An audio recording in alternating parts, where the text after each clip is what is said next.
For us today, task us today, your pushback channel, and thank you for joining this audio live stream. Please listen to this presentation as you would a radio broadcast. In this essay, I'd like to talk about and this took me by surprise, the extent of it, the magnitude of the censorship, trust and safety or review team or whatever you want to call it at Meta, Facebook. What do they do? They've got other programs as well, but was it Snapchat or something? Anyway, the team, we all knew they were very anti-conservative and very pro-globalist. That we already knew, super pro-globalist. And no, I haven't had much to do on Facebook. I've hardly put any postings on there, and they haven't really been political in any way. So I haven't come across it personally, but I have spoken to people who have had what I thought were pretty tame sort of postings. Someone I know had posted saying, well, the mass immigration results in lower wages for the indigenous population of the West.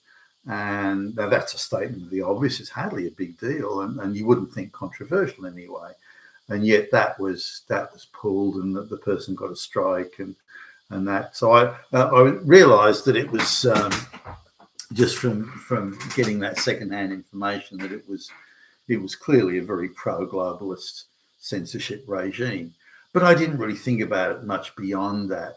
There were some people that had been exposed or talked about in the online media and say on YouTube or somewhere else where they were found out to be radical, lesbian activists and so on, and they were given the job of censoring comment.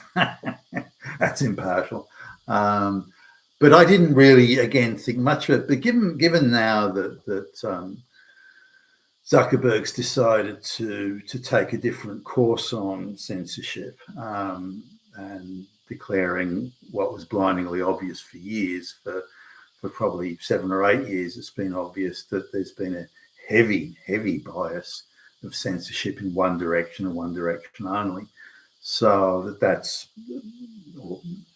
purportedly going to change. We'll see.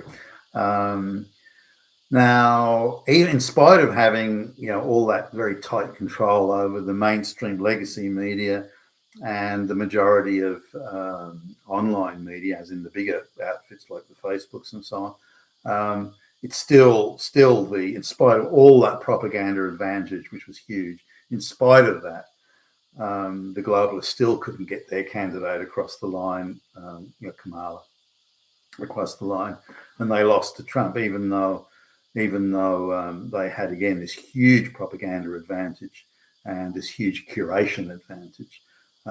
In Australia, for example, you struggle to find even a single positive article about Trump. Everything is negative. Everything is spun. Any lie, any concoction, any untruth is used to make him and the people around him look bad, and to make the globalist candidates and the globalist people and the globalist propaganda to make them look good.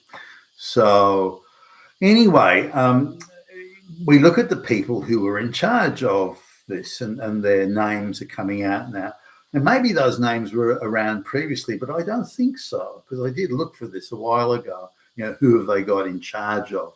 Not the flunkies, but who's in charge of the policy making, the overall, decision making of censorship and the subjects and the way that censorship should be applied and handled and so on. And so now the executive committee, if you will, of censorship at Meta, they're all World Economic Forum assets. Every fucking one of them. They're getting their instructions directly from Klaus Schwab, the arch globalist. The organization, the World Economic Forum, downtown central of globalization and the enforcement of globalization. We've penetrated the cabinets. We've planted our stooges and goons across all the Western governments. And Klaus Schwab's reveling and gloating in this. We've subverted every democracy in the West, and boy, we must be good to do that. It's not a matter of gloating. And these same people who've subverted the fuck out of Western democracy are running around saying we're protecting it. That's the insanity of the world today. But just looking at the web is wide here. The whole interconnected nature of globalization. We need to start coming to grips with this, and this is what you could call the deep state. That they've planted their operatives all over the place in everything from, trade unions, teachers unions, and the like, in governments, in the public service, in, of course, academia.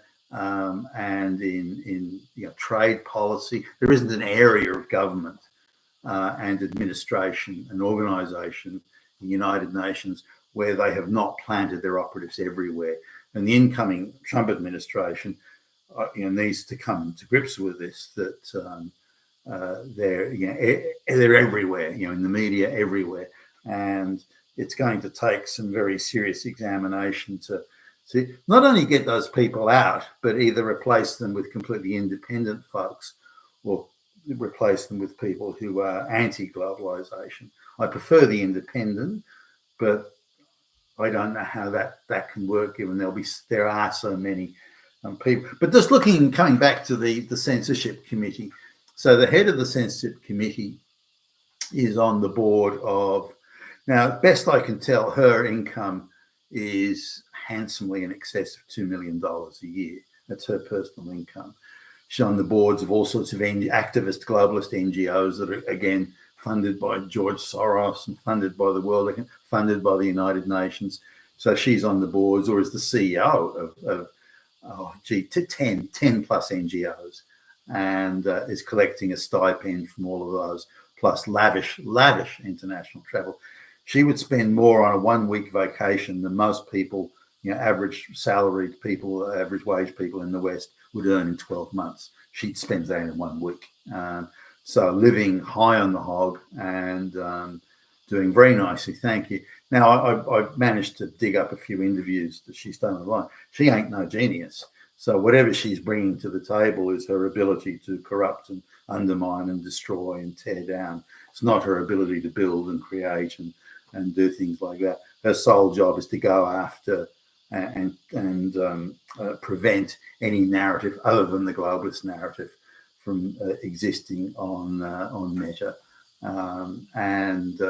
Now, not only is she in that very privileged position and being richly rewarded for her role as a chief censor, again, I mean, she's a World Economic Forum asset, for fuck's sake.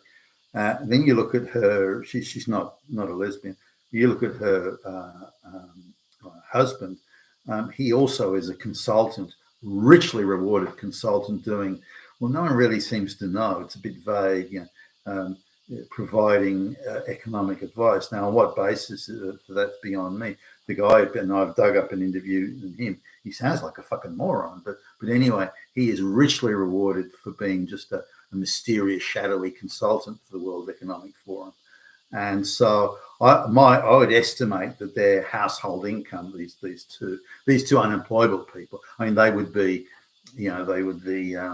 I don't know, entry level accountants in some outer suburban accounting practice, or maybe she'd be a legal aid lawyer for black lesbians or something. That's their natural level is there, but they've somehow been handpicked to do the bidding of the World Economic Forum, and again, richly rewarded for doing so. Maybe it's because they're too fucking stupid to realise how they're corrupting and subverting and the whole information eco space. I don't know.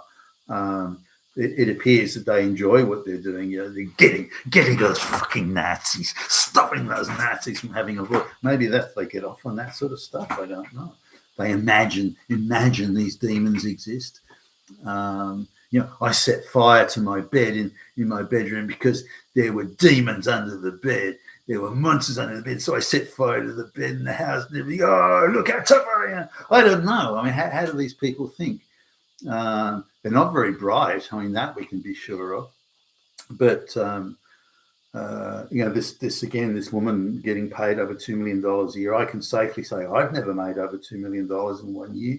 So, and I'm a hell of a lot smarter than she is. Fuck, and I'm not a genius. So anyway, So now then you sort of start looking around and you find that her sister, who is married to some guy, so her name changed, but if you do a little bit of digging, you find has also got a very cozy job, and a richly rewarded job on working for a number of NGOs, again, as some sort of shadowy consultant. So let's consider this. You're an ordinary person and, you're never going to make a lot of money. You're never going to live in a nice house. You're never going to have the glittery baubles that you see the rich people having. And you like that, you look at the cut of the suit of a Klaus Schwab and you think, fuck me, I wish I could afford a suit that costs $10,000. And you'd want that sort of thing. And you say, well, gee, I wouldn't mind some of that. I wouldn't mind these lavish vacations. I wouldn't mind driving this nice car. And if there's something wrong with the car, I just drop it off at the dealer, and the dealer says, it'll be $5,000, fix it. Yeah, okay. And you say that without breaking a sweat. Unlike an ordinary person, if they got hit with a $5,000 repair bill for their car, they'd freak. But so you want all the good things, you want all the nice stuff, you want all the, and along comes a representative from the World Economic Forum. You do what we want, you do what we tell you to do, you censor whatever we tell you to censor, and you too can have this waterfront mansion lifestyle. And again, we'll look after your brother, your sister, your husband, your lesbian lover, and we'll look after. We'll give them all fancy jobs they could never dream of getting under any form of merit. And all you have to do is do what we tell you to do. Oh, okay then. That sounds good to me.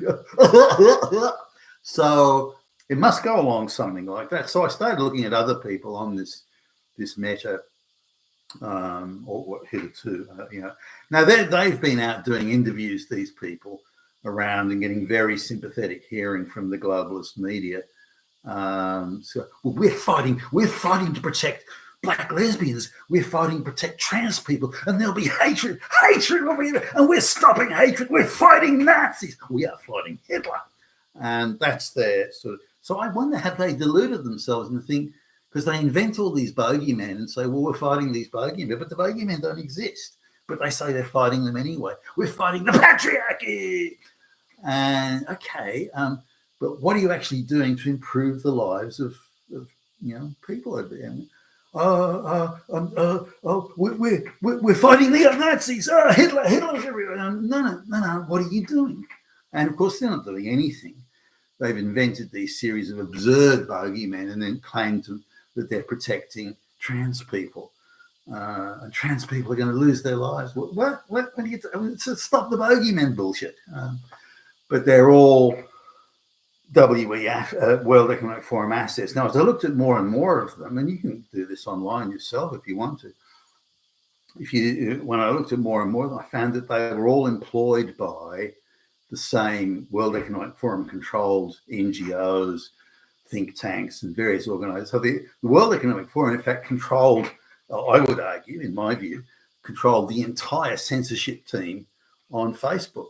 I mean, they were all globalist World Economic Forum assets, employees controlled by them and rewarded by them, richly rewarded by them for censorship.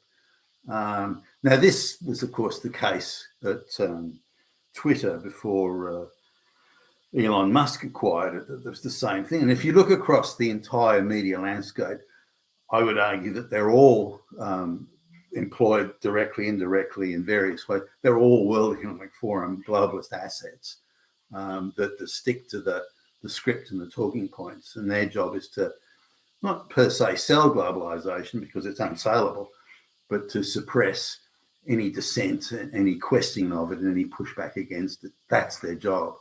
And now, if that's not a subversion of democracy, I don't know what it is. You've been with Tacitus today at your Pushback channel. Thank you for listening.